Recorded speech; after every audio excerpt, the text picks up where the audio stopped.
Hey guys, what's going on? Joe McCall here from the Real Estate Investing Mastery podcast. And we're in for a special treat today because we got Dutch Jackson on the podcast today.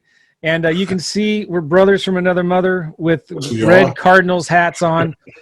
And I saw Dutch the other day. He did this really funny, awesome video called Too Much. Isn't that right? Is that what it was called? That's it. Too much. He did this rap video, and he's in Texas right now, but I saw him with his Cardinal hat on. And he did this awesome rap video that was talking about how the sellers, they want too much, and he's going back to it. Was really well done. Whoever does your video editing, I don't know if it's you, Dutch, or what, but he's got a whole bunch of them out. And I reached out to him and I said, hey, man, can I have you on my podcast? I really love what you're doing. And I think, was it Max that somebody in Wholesaling Elite shared your video, I think is where I heard it or something. Maybe Max Maxwell shared it. Yeah, I mean, I probably shared them in all the videos. I mean, in all the groups, and yeah, people are loving that video. All right. So I wanted to get Dutch on to talk about what he's doing in Texas. Are you in Houston? Is that right? I'm in Dallas. In Dallas. Yep. Talk about the deals that he's doing, but I also just wanted to get him on the podcast so you guys can go see his videos. And his Facebook fan page is Dutch Jackson. Dutch Jackson, and he's got a YouTube channel called Trill Estate. Trill Estate. Mm-hmm. Right. So if you Google Dutch Jackson, it'll pop up. A lot of the music videos on YouTube will pop up. Mm-hmm. All right, and I just I got to get, if any real estate investor that can wear a Cardinals hat, I got to get him on the podcast. Anybody else out there, if you're a St. Louis Cardinals fan, you don't have to live in St. Louis. It's okay. Let me know, and I'll get you on the show if you're nice. But hey, Dutch, thanks for being on the show. Appreciate it. Thanks for having me, man. I really appreciate it. I made it. I made it on Joe's show. I made it, guys. No, I don't know. So, hey, man, how did you get started in real estate? What were you doing before that? Before real estate, I was a GM for American Airlines. I've been in the airline industry for a while. Okay. And actually how I got into real estate, one of my employees, a 20-year-old guy, was like, hey, Mr. Jackson, I'm quitting today. And I'm like, quitting? I'm like, man, you living a life. You're 20, you're making $8 an hour. I mean, what you want to quit this for? And he said, I'm doing real estate now, Mr. Jackson, man. I just made $20,000 on this deal. And I was just like, what? You paid how much? This guy's 20, he's doing real estate. So he told me, go online, look up wholesaling houses. And I did that, and it changed everything. What year was that? That was last year. Last year, man. I'm fairly new. I've been in it just over a year now. And you're in a competitive market. I know. Dallas, very competitive. And that's a part of the music. The music, you got to stand out. So, I've always loved music my whole life. I always kind of did it behind the scenes. And when I started doing this, I realized quickly that you have to stand out. And I just thought about, what could I use to stand out? When you said that, I thought maybe I should do a rap video. That would not be good. That would not be good. Okay, so a year ago, and so what'd you do? Did you just say, all right, I'm quitting and start doing real estate? Or how did you learn? Well, just YouTube University. The first thing is just getting an understanding of it, tutorials. I mean, just binging, like just all day and all night. And fortunately, I mean, it didn't seem like a blessing then, but I ended up getting laid off like 2 months later. Okay. So, and I worked a lot of hours. So when I got laid off, I really started, getting out and about and trying to just, put up some bandit signs and start to skip trace. And I just put a lot of action into it. And that's how it started. I got my first deal within the first 4 months, door knocking. Door knocking. How did you get the door to knock? Well, I was driving for dollars, and I saw a house with very high grass, and I had this app, Skip Genie, where where you could skip trace right then on the spot. And I skip traced the person and found out the person lived like around the corner. So I looked and saw the grass was high. I checked the taxes; they were behind on taxes about $20,000. I'm like, this is what I'm seeing in the tutorials. I mean, in high grass, behind on taxes. Maybe I should pursue this, So I went around to the corner, knocked on the guy's door, opened it up, and I was just like, I forgot his name, Daryl or whatever. Is Daryl here? Do you want to sell your house around the corner? And he was just like, come on in. And I was like, really? And didn't know how to fill out a contract. I filled out the contract for my first time while I was filling out a contract. Oh my God, I love it. This gets me so excited. Just massive action. No wonder you're doing deals.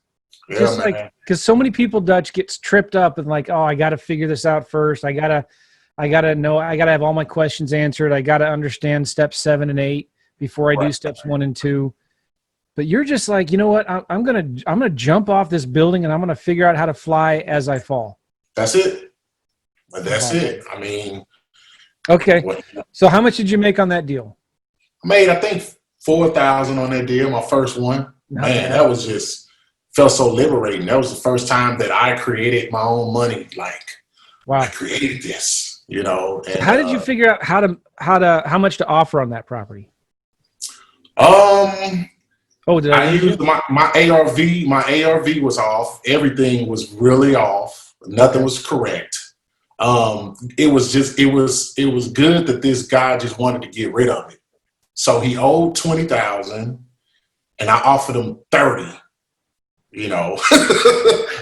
So I got it. I didn't know. I thought the ARV was like 160. It was actuality. It was like 120. Okay.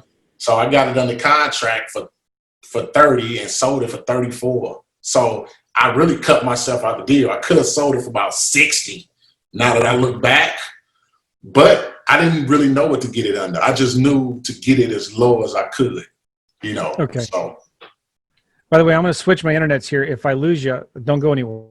Okay. And it worked. All right. You're still here. Okay, good. So then you made $4,000 on that. How did you find the buyer? Went out, I got a prop stream, start skip tracing, calling people, things like that, and found the guy. So this is so cool. You just skip traced other investors in that area. Yeah. And you started calling them. Yeah. All right.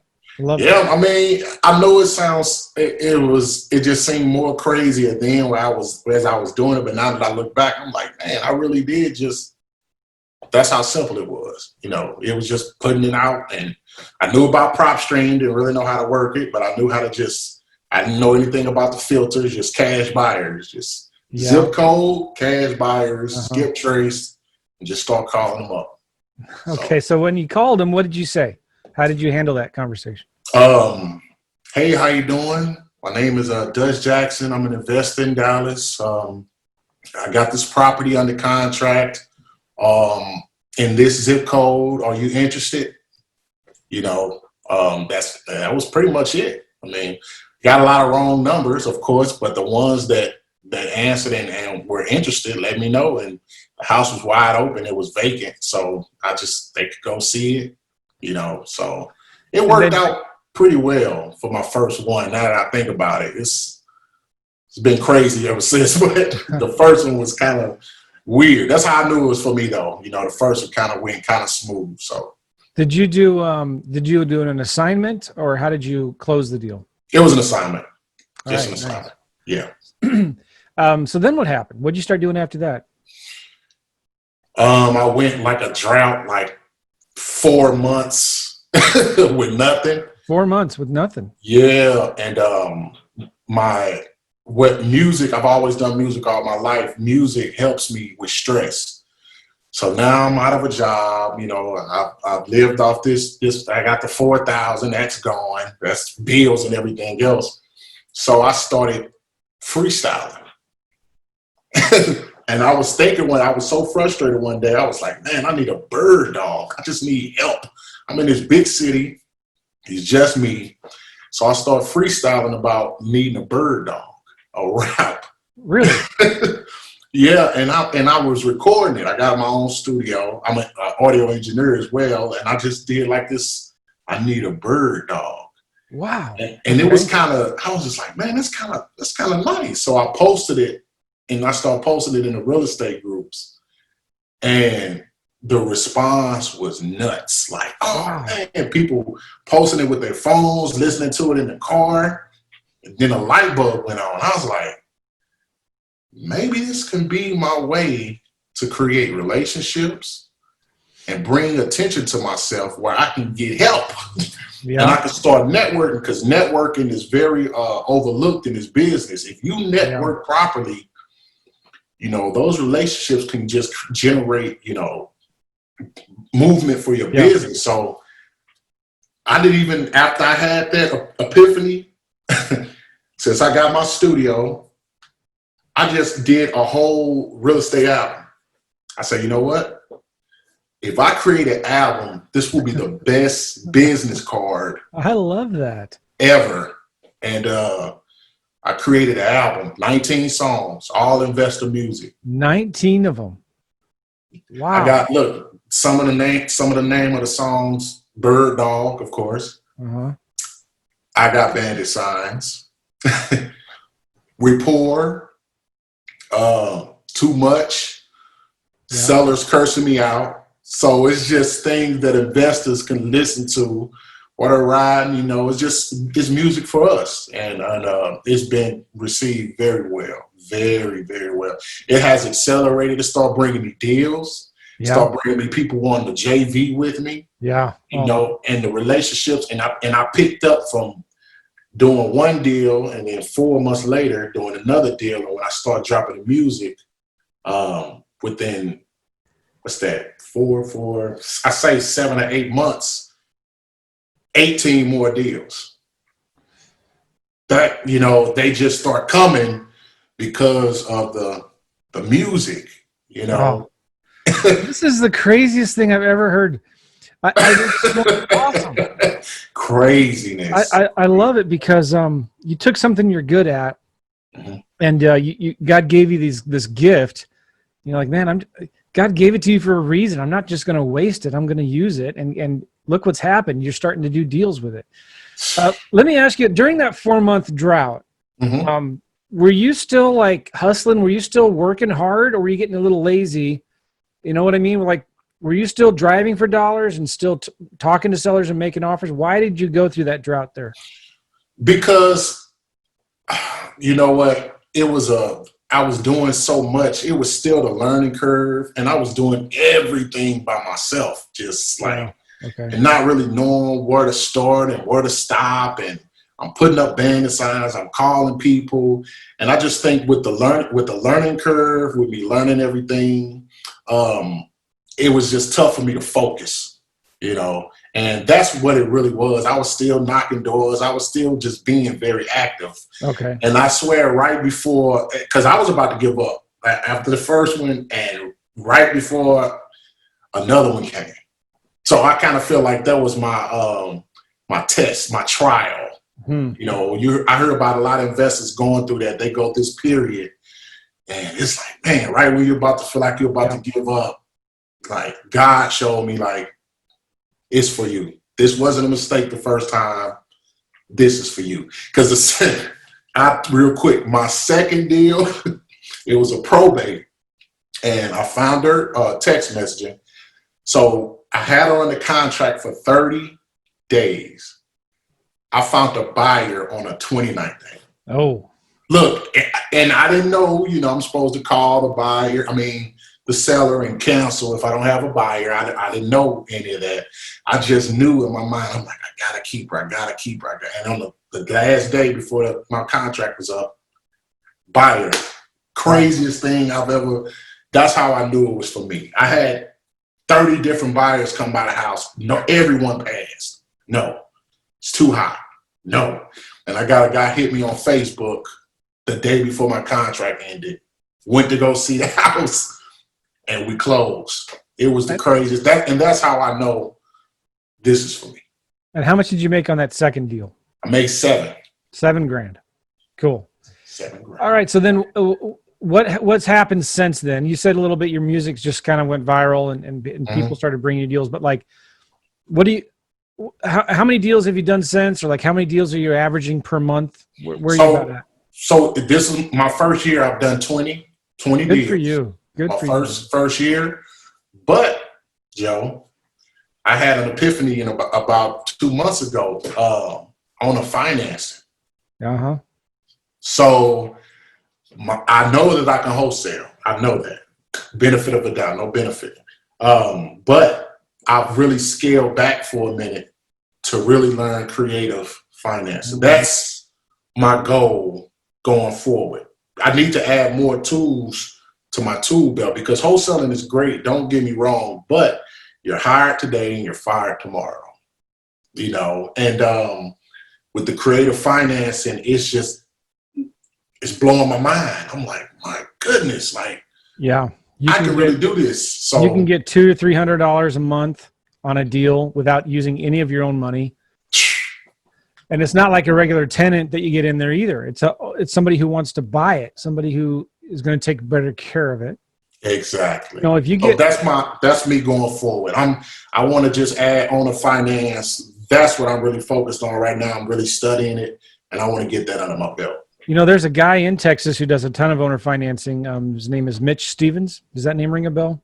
Mitch Stevens. I may know of Rich Stevens, but I haven't. Probably have to see his face. So Mitch, I'm not sure where he lives. He's a good old country boy, a super nice guy, and he's got some books on Amazon. Some of them are called like My First 1,000 Deals or something like that. If you look it up, you can get it on Kindle. Okay. Mitch Stevens, and I've had him on the podcast before, but he does a lot of owner financing deals in Texas. And I think you'll learn a lot from him just from his books. And I know he's got a podcast too. Really good guy. And but I love that. I love doing creative financing because you're going to get a lot of sellers that say, no, I don't want to, that cash offer is too low. But what if you had something else you could offer them, right? And I could just say, well, what if I could get you that price? Would you be willing to wait for it? So it's having more tools, more offers that you can give. And then the other cool thing too is you can actually, this is a strategy that you might want to think about, Dutch. I call it the double dip strategy, where you get a property under a lease option or an owner finance from a seller. Okay. Then you put a buyer in it, a tenant buyer or a retail buyer on owner financing on terms, and you collect $5 to $10,000 from them. Okay. That property is cash flowing $200, $300, $400 a month. Let's say it's cash flowing $300 a month. So that's $3,600 a year. You could then take that package deal and then sell that package deal to another investor who just takes your place and stays in the middle, right? You could sell that contract for $10,000. That property cash flows $3,600 a month. If somebody pays you $10,000 to take over your contract, they're getting a 36% cash on cash return on their money, right? 3,600 divided by $10,000, they're making 36% of the money. So you now double dip. You made $5 to $10,000 up front with that buyer you put in there, and you make another $5 or $10,000 from the investor that you sell it to. Wow. And that's another way that you could package deals. I'm telling you, and this is really important. I think this is important for everybody to understand going forward in this market.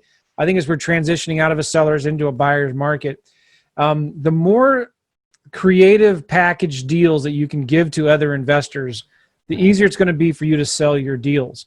When you can bring a deal to another investor that says, all right, look, the financing is already in place.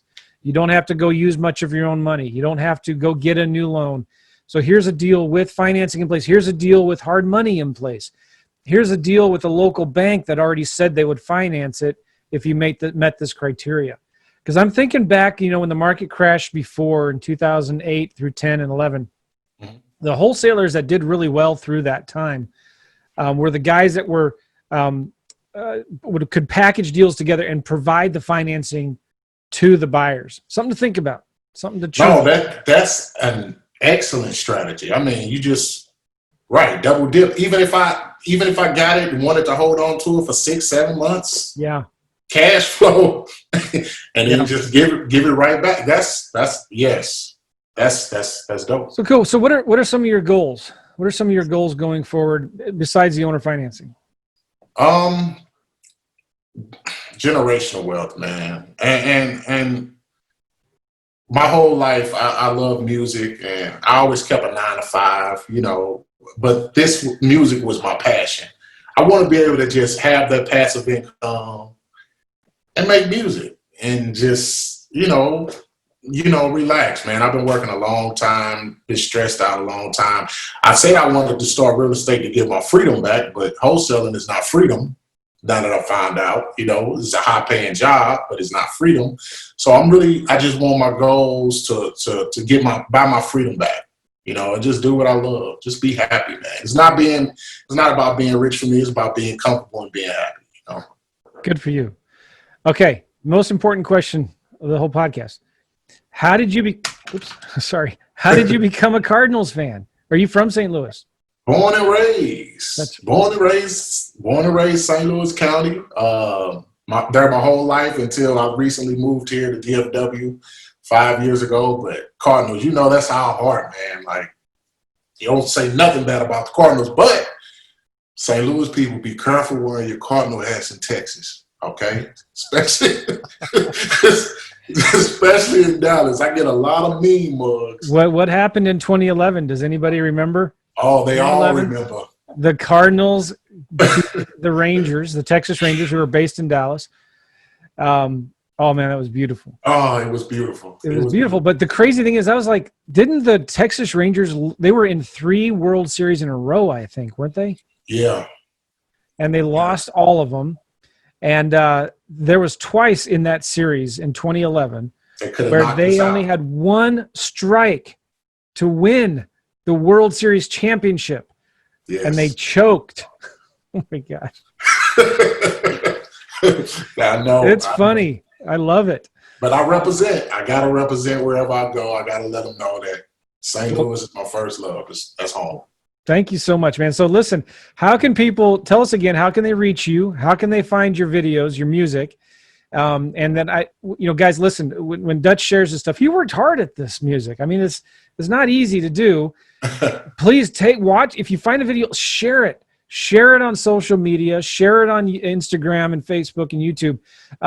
Let's spread the word. Let's give Dutch some love. Let's help him do more deals. But where can people find you, Dutch? First off, before I even get to that, Joe, thank you. I've watched you on YouTube. I've sent you a bunch of crappy deals in your inbox on Facebook. I'm sorry, man. I get so many messages. When I first started. But first off, thank you for having me. You can find me. You can Google Dutch Jackson, the name of my album, D for D. It's on Spotify. It's on iTunes. And if you search Dutch Jackson on YouTube, Trill Estate, TRILL Estate, you'll see my new YouTube channel pop up. I have an old YouTube channel because I am a videographer as well. I shoot my own videos. So I have a Dutch Jackson videographer page, but I also have Trill Estate, which is the real estate music on it. So just Google Dutch Jackson. I'm pretty sure I'll pop up. Okay. Thanks so much for being on the podcast, Dutch. I hope to meet you someday. And if you're in St. Louis, let's have coffee or something. And I'd love to hang out with you. Sounds good, Joe. All right. See you, Dutch. Hey, thanks, everybody. Go to realestateinvestingmastery.com. If you're listening to this on the road and you can't get the links or write them down, go to realestateinvestingmastery.com. Go to the search bar, do a search for Dutch, D-U-T-C-H, Jackson, and you'll find this podcast. You'll see all the links that he mentioned here in the show notes, even a transcription of the podcast. Make sure you subscribe to the podcast and go find Dutch's videos and share them. It'll be so much fun. Thanks, man. We'll see you later. Thank you. Bye-bye.